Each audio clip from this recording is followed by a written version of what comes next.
So, you know, whenever people hear counseling psychology, I feel like there's this instant association with just talking about feelings. But there's a lot more to it, right? Absolutely. There's a whole world beyond just venting.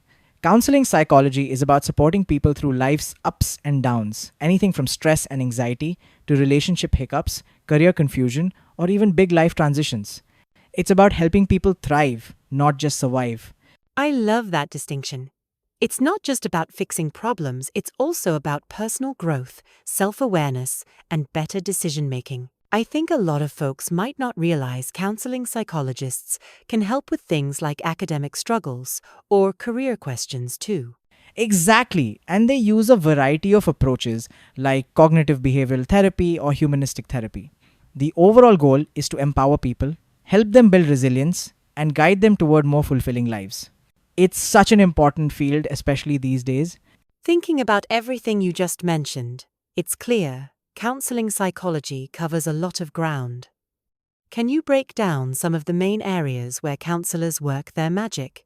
Definitely. One big area is personal growth, helping people get to know themselves and develop confidence.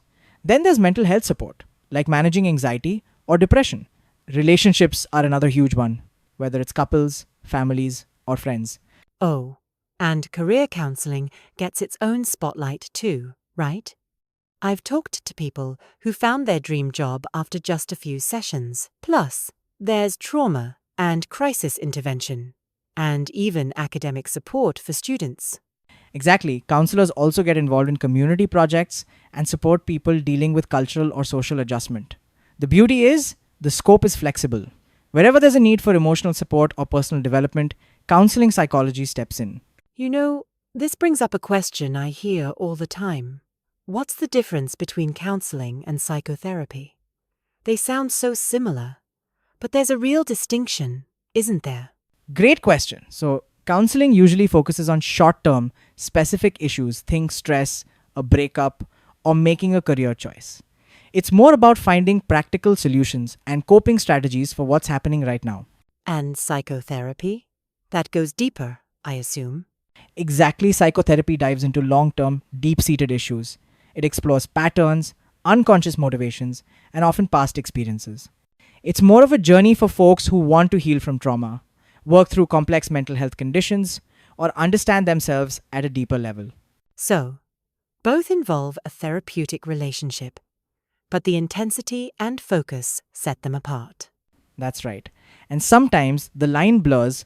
What starts as counseling might evolve into psychotherapy if more underlying issues emerge. Thinking about the people behind the work, counselors wear so many hats, don't they? It's not just about being a good listener. Oh, for sure. They're therapists, educators, problem solvers, even advocates at times. Plus, cultural competence is huge. They need to connect with clients from all backgrounds. Empathy, patience, and excellent communication are absolute musts. And let's not forget, they have to maintain strict confidentiality, set healthy boundaries, and keep their skills sharp with ongoing learning. I imagine the emotional toll can be intense. Burnout is a real risk in this field.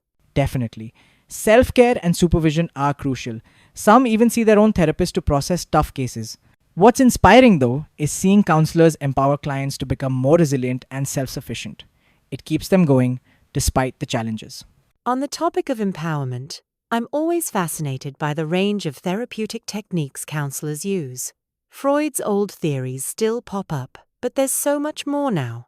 Absolutely.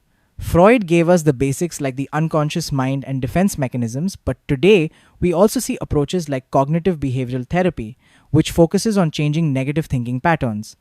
There's humanistic therapy, solution focused therapy, and mindfulness based techniques too.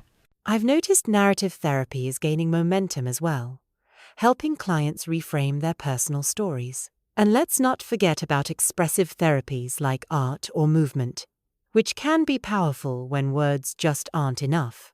Therapists often blend these approaches for a tailored fit. It's definitely not a one size fits all process. That's what makes counseling psychology such an adaptive and vibrant field.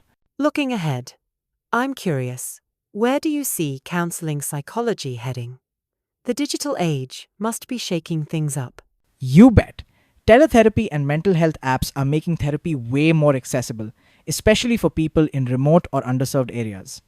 There's also a bigger focus on trauma informed care and integrating multicultural perspectives, which is so important for our diverse world.